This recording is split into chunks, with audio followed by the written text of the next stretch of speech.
Welcome back to JBSports. I'm your host, Jonathan Burton, and today is Friday, so we're going into sports, and we're just going to go straight into it. We're going to talk about some trades, some news on the Commanders, and we'll see where we go from there. Mostly trade, though, because there's some juicy trades out there, and there's one that's better than them all, in my opinion, but we'll get into them. So first, Panthers and Bears. So the Bears send running back Khalil Herbert to the Bengals for a seventh round pick, which is, fun fact, this is only the fourth time the Bengals have ever traded in the regular season.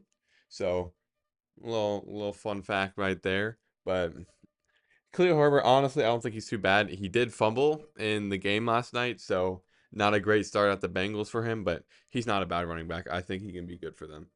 And Bears, I mean, they got Swift, so they don't really, I guess, need him, but I thought he was an okay, like, backup. Next, Browns trade Zadarius Smith to the Lions after Aiden Hutchinson's injury. I think this is a very big trade for them. You got to make up for that force on the side. And Zadarius Smith, well, I don't know if he's in his prime, but he's still pretty good. So I think he will do pretty good for them, especially to fill in for that little gap of stardom they need to keep the line going for him. And then the Panthers send Jonathan Mingo to the Cowboys, which I don't fully remember the amount of picks and stuff they sent to the Panthers, but they spent more on Jonathan Mingo, a guy who I believe doesn't have a touchdown in like a few years, than the Chiefs did for D Hop.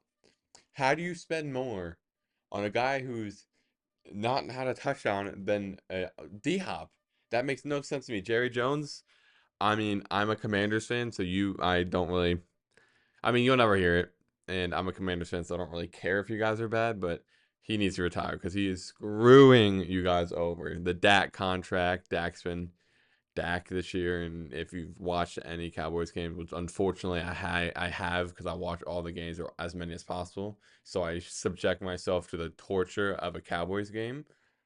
But Dak's been terrible. They made diss tracks out of him. Their own fans have. Own fans said he was gonna jump off. Like he said, like you suck. Why do you play like this? And he said, just jump off the ship then, because he said he hated it. And there, so Dak doesn't even like the fans. If there was a video on him on the sideline, and his lip, you could read his lips, and it's basically him just saying the team sucks. So Dak's not even into it right now. I'm gonna skip over this trade because we're gonna get to it later because it's very, very, very good. The Rams send Tre'Davious White to the Ravens. The Ravens have had some problems kind of in their backfield.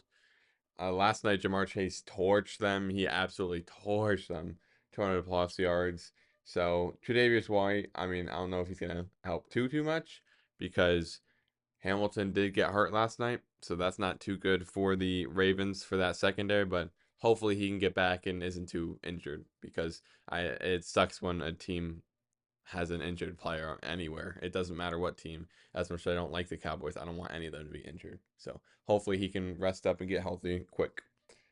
I believe it's like an ankle injury. Then the Packers trade Preston Smith to the Steelers. Steelers made some moves because they also had the Jets send Mike Williams to the Steelers. So good moves for them. Outside linebacker Preston Smith and Mike Williams, which is wide receiver. He's a tall one.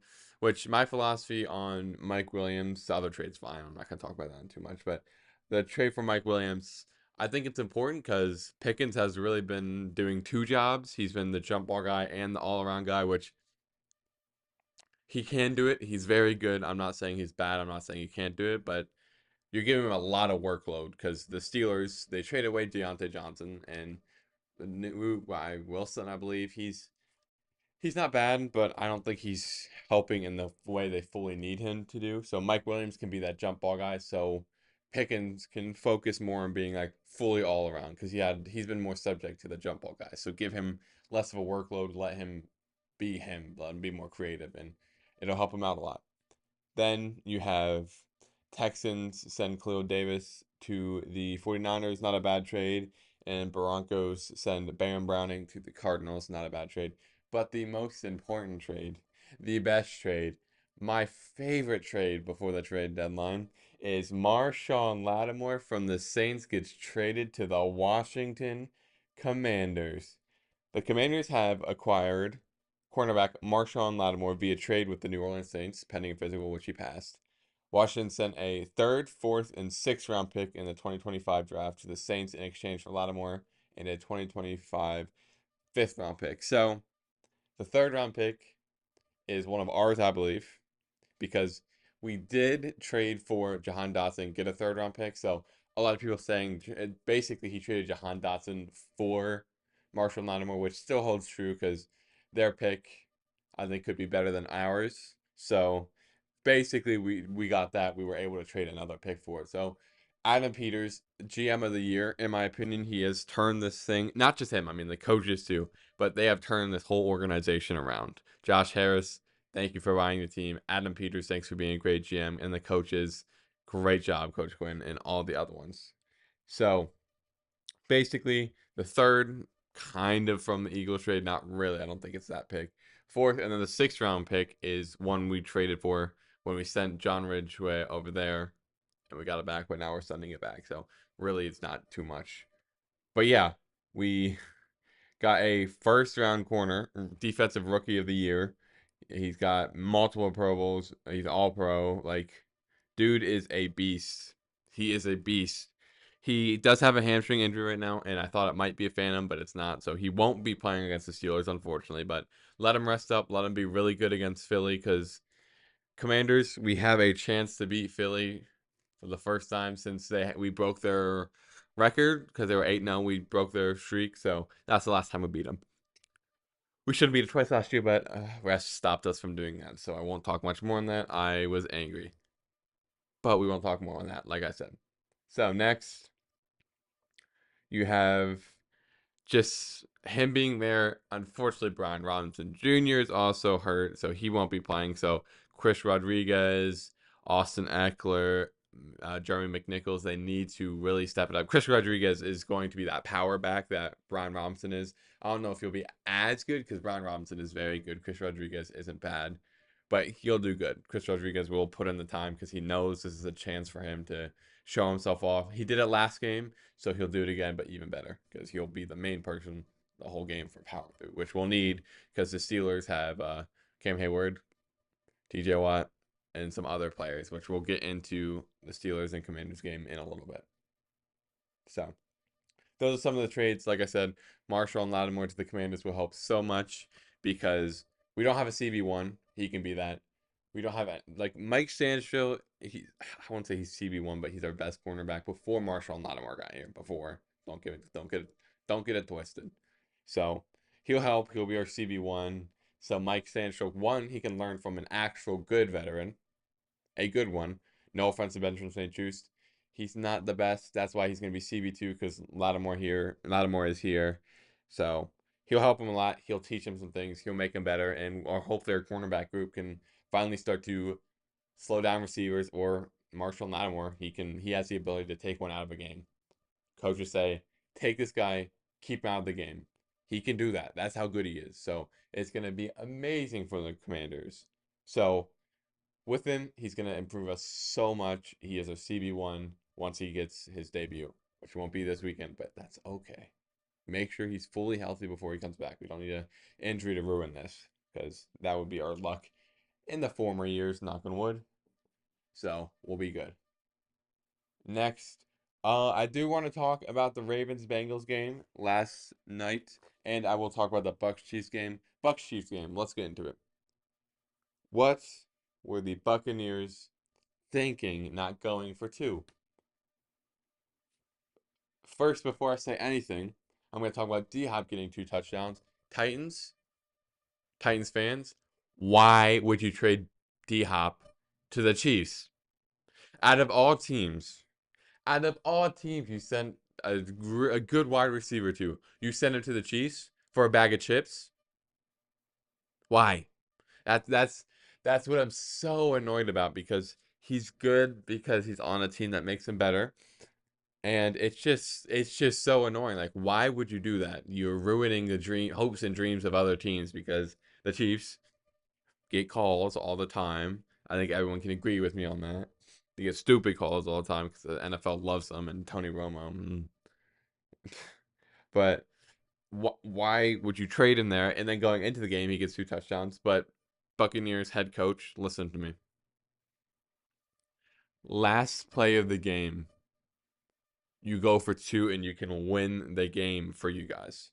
And if you know if Patrick Mahomes gets the ball before you do in overtime, it's over.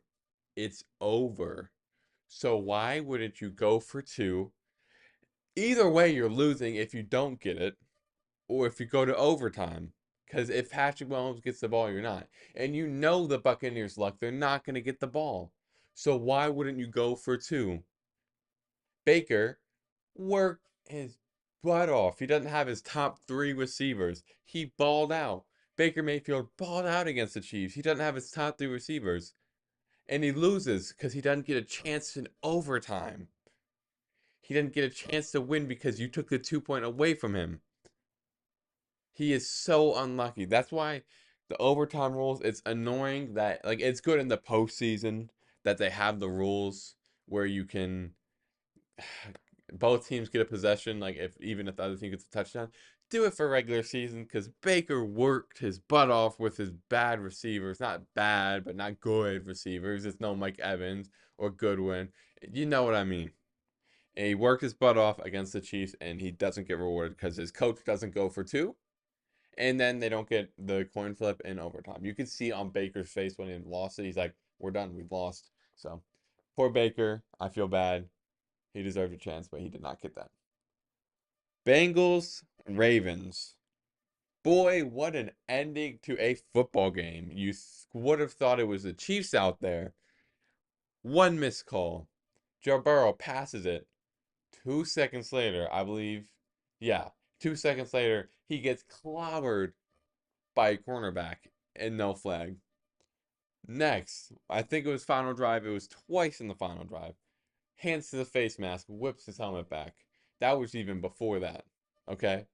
Then they do get some calls, but they were really easy calls to make, like the roughing the passer, where the Ravens player hit him from the top and the Ravens player undercut him from behind. Like, really, guys? Really?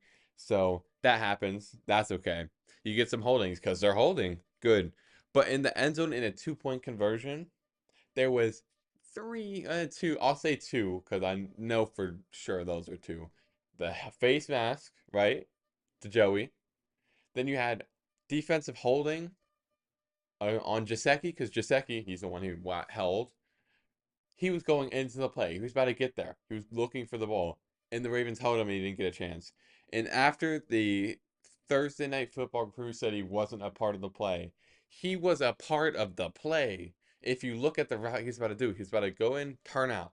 He can't do that if he's getting held. So he is a part of the play, so it should have been called. Next, you had the face mask. Should have been called too. And if you look at the commentators, love commentators, I commentate games myself. They point out multiple plays where stuff wasn't called. And important plays. Cause like also the Thursday night crew after, like, that's one play where like you you you don't call it. If it's that blatantly obvious right in front of you, I think you call it. Because the Chiefs, oh my gosh, if you would have barely touched Patrick Mahomes on that final play, flags are going to be going out. Even touch him anywhere near his face mask, that's a flag. So, and if like you held Travis Kelce on that, that's a flag too. So they did get some calls throughout, but at the end of the day, there's a lot that didn't get called. And you could say that the Bengals blew a lead, which they did. I'm gonna be honest, they should have been better than that. Joey B and Jamar Chase tried as hard as possible, but the defense for the Bengals, their line didn't play as well as they should, and their cornerbacks suck. Taylor Britt is so bad. I'm sorry. He got first. It's not even his first terrible game of the season against the Commanders.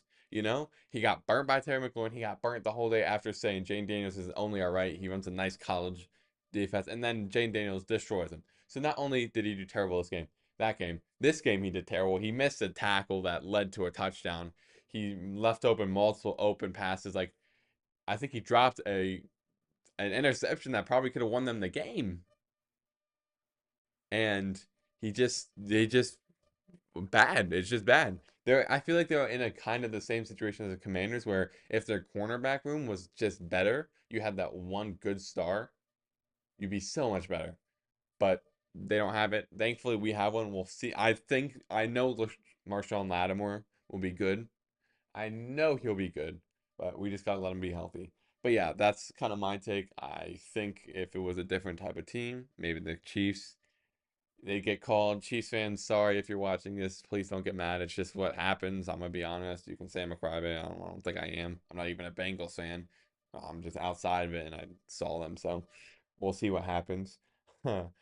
But yeah, that's a bit of annoying. I think it should have been called differently, and it wasn't. At the end of the day, you can't change what already happened. It's already done on the record books. It has the Ravens winning 2 times against the Bengals, and that's all you can do. So, unfortunately, they lost. Nothing got called, and you just got to move on.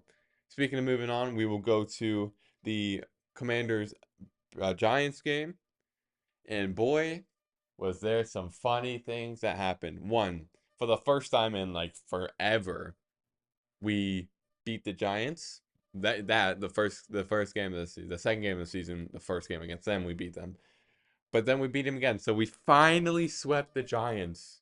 We didn't get swept by the Giants finally. We finally swept them. So we finally did something that should have been possible every year. Last year we sucked against the Giants. Usually we always suck, but we're starting to get it in gear against them.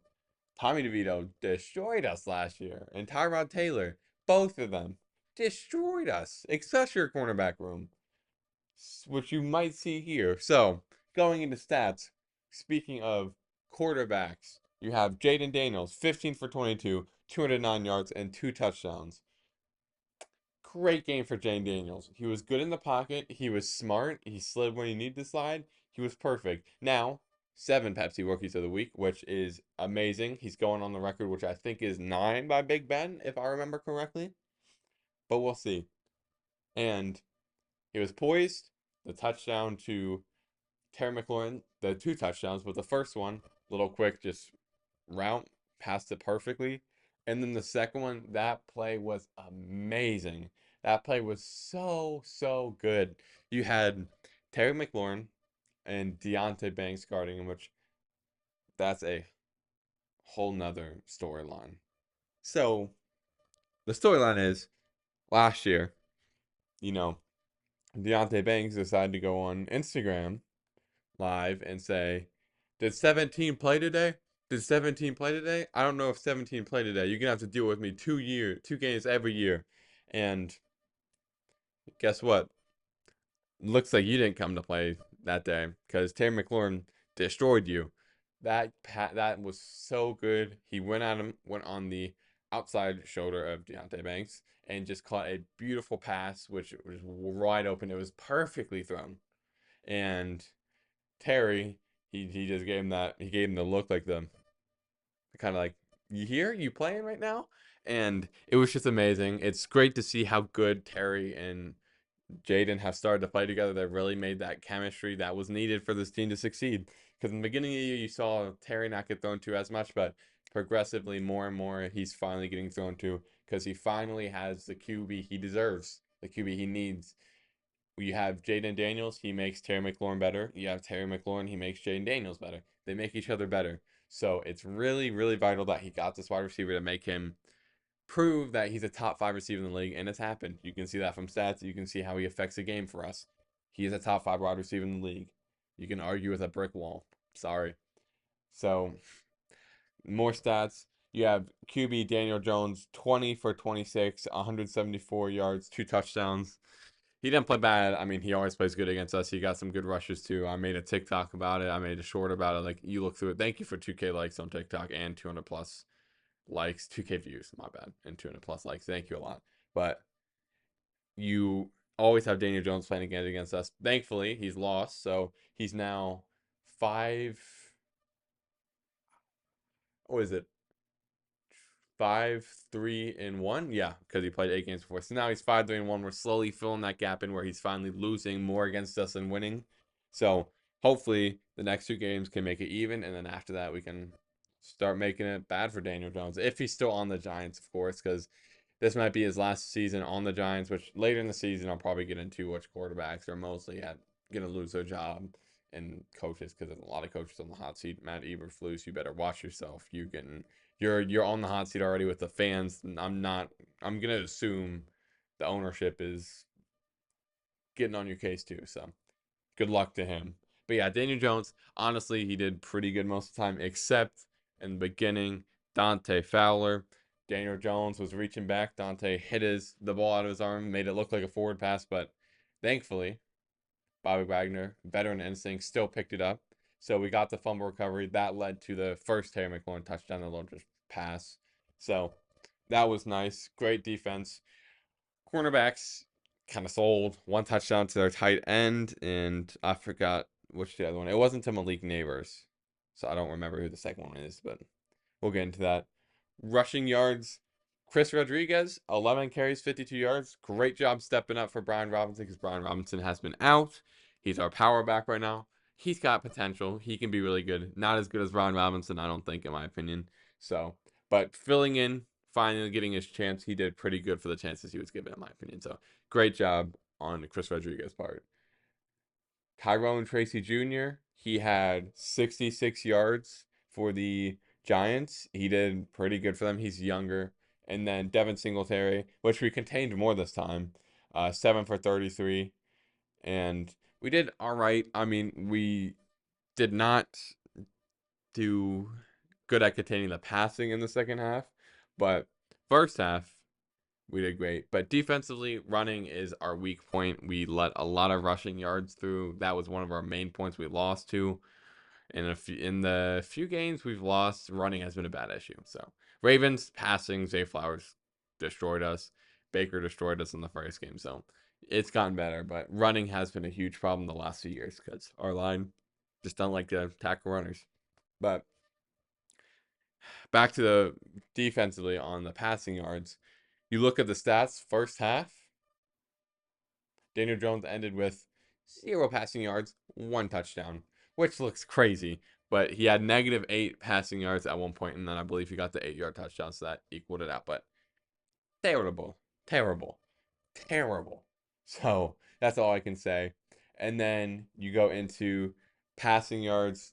Terry McLaurin, 2 catches, 2 touchdowns. So that was great on his part. Noah Brown, 5 receptions, 60 yards. He proved that he can be CB2. He actually caught the ball this game. Great job, Noah Brown. I mean, I can't harp on him too much because he did win the game for us against the Bears, but we'll get into that actually because there's a cool part about that. But that'll be at the end. So good job stepping it up, catching the ball, doing great. Malik Neighbors, 9 for 59 yards, 9 receptions. We did better at containing him this game because last game he creamed us. He did really good against us because I think we had Benjamin St. Juste on him, and he just in Mike Davis, they could not stop him first game. They did better at containing him. So good job. And overall, offensive line, chef's kiss. Didn't let 1 sack, I'm pretty sure, against the leading defense in sacks, I believe, which is the Giants. So amazing job offensive line. Please keep it up. We're gonna have a tall task against the Steelers because they have what should have been the defensive player of the year last year in TJ Watt, and he's scary, and Cam Hayward. So that's gonna be very, very scary. But we'll get into that. They follow the keys to victory. I said, pass it to Terry, protect Jaden Daniels, and run it a bit, stick to running. And they did it. Defense, pressure on Daniel Jones. They did that, but they did not hold up on as cornerbacks as much as they did the first half. So I'll give them a half point on that, but the other ones I'd give a full point. Perfect. So, but speaking of the Steelers game, we'll go into that now. Pittsburgh Steelers 6-2 at the Commanders FedEx Field, which we are 7-2, and we have not lost a home game yet. So, home field advantage against the Steelers. The last time I fully remember a Steelers game was when the Steelers were 11-0, and the Commanders with Alex Smith. Miss Alex Smith, loved him when he was there. Very big inspiration story with what happened to him and how he survived the infection stuff. If you don't know his story, learn it. Don't watch the video on his leg because that was bad, but he's got an amazing story. I wish he never got hurt because we were doing so good, but we love Alex Smith here. At least I do. But we ruined their winning streak. We ruined their season because after we beat them, their whole season went terrible. I think they lost like 3 of the last few games. So they ended with 13-4, I believe. Yeah, I think so. Yeah, they did terrible the last few games this season. And then they did terrible in the playoffs because the Commanders just demoralized them, I guess. That was the year where Juju Smith was like dancing on everybody's logo. And I was like, I said, we're going to beat him this year and shut Juju up. We did. So that was amazing. But going into it, this is honestly, other than the Ravens game, I think this is the biggest prove me moment for Jane Daniels. He really already proved it, but a lot of people still doubting him. They're saying he hasn't played against a good defense. That's a good defense. The Pittsburgh Steelers, they have players everywhere, as I believe Dan Quinn might have said. They're a 3-level cake. They got players everywhere. Offense, defense, special teams, everywhere. Defensive line, TJ Watt and Cam Hayward. Other parts, Joey Porter Jr. He's going to be hard to play against. He'll definitely be on Terry, which I think Terry can win because Terry's really good. He can beat basically anywhere. Jair Alexander's his son, but that's we're going to wait till a Packers game to talk about that. But basically, Joey Porter Jr. is really good. You got to worry about Minkah Fitzpatrick. You got to worry about a lot of defensive players. And our offensive line, while we did hold up Dexter Lawrence, in my opinion, TJ Watt is a different beast. So that's going to be very hard because you contain one of them, the other one's going to get one. I'm not saying we're going to completely stop them. TJ Watt is going to get his own. They're always going to. They're always going to get stuff. I mean, you could say we stop Myles Garrett, which I said he's going to get some, but you focus on him. You let others come in. So we did get sacked once or twice, but we learned from it.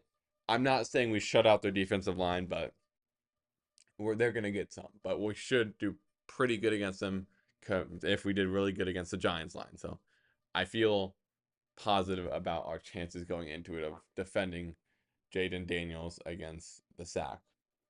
Next, you have defense. Their defensive cornerbacks, I've already said Joey Porter. You're going to still throw it to Terry because Terry McLaurin's one of the best in the league. You got to challenge Joey Porter, hurt his mentality in the game, demoralize him, and just keep throwing it to Terry and just keep making smart passes and don't throw interceptions. Jane Daniels has been making very good decisions. Very few passes have been interceptable, but they haven't caught him. So Jane Daniels, just keep doing what you're doing. You're doing great. And then safety wise, just watch and just I totally forgot this one. I forgot he was on the team. Patrick Queen, their linebacker, terrifying. Watch out for him. He's scary. So I'll also look out for him on sacks, and he's gonna be hard to cover. But also look, he's pretty good. Just watch out for linebacker coverage and just make smart plays. Jane Daniels can do that. He's very good. So he's the best QB in the NFC East. So yeah, I can't really argue that right now. So that's defensive wise what they need to watch out on. And then our defensive wise, we won't have Marshall Lattimore yet because he is dealing with a hamstring injury. So the struggle is George Pickens. Emmanuel Forbes is not covering him whatsoever. Benjamin St-Juste, we know, has trouble going against kind of fast people.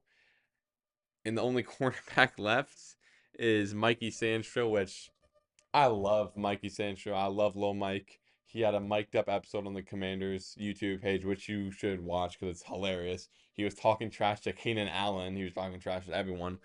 But he's a little bit on the shorter side, especially for a cornerback. So if he goes against Pickens, it's gonna be hard to defend him on jump balls. Like, because Pickens likes it, and I said he doesn't have to be the primary jump ball anymore. But if it's Mikey on him, he will. So be prepared if Mikey has a PI or lets up a big play, which I hate to say because I love Mikey, and he can be good. Mikey is good. He's our best cornerback, before Marshawn Lattimore got here.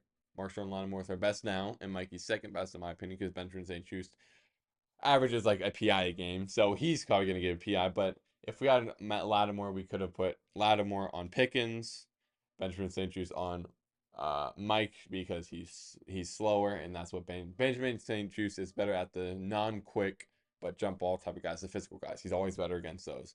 And then Mikey could have been on the new kid, which Mikey's a new kid, but you know what I mean, Wilson. So that would have been perfect. But if Mikey has to play on Pickens, that's gonna be fun to watch, but we'll see what happens there because Pickens is gonna get his own. He's very good, so we're gonna see what happens there. And other things, they got an okay offensive line, but you got to get some pressure on Russell Wilson because he's very good. He's been playing very good. He's been playing pretty perfect in his few comeback games. He's been good, doing good at passing us, so that's gonna be a little rough for us. And I think the scariest part is Najee Harris. That dude is going to run circles on us. He is going to pound the rock on and on and on. So that's going to be scary because he is going to probably destroy us on the running game because, like I said, our defensive line does not hold up. So we're going to have to see how that goes there. But hopefully that can work itself out and maybe we do stop him. But I'm saying we're probably not, unfortunately. But I should have some pride in my team, which I do, but like I said, they don't do the best at run stop. So we'll see what happens there. And we'll go on from there. We'll just have to watch the game. So defensive wise, that's really what you have to look out for. So that's a big thing if we want to beat the Steelers. We can play in any game right now. That's the thing. We have a chance to win any game. So you got to keep that in mind for us. But we'll keep an eye on it. Steelers, I think we should win. I'm gonna be honest. I might be delusional to Steelers fans, but Commanders fans, we all know we have a chance at winning. So we're just gonna have to wait for that to happen because we might win. Then, as I referenced earlier about Jaden Daniels' Hail Mary to Noah Brown against the Bears, it has its own Hall of Fame section. It's got its own little display.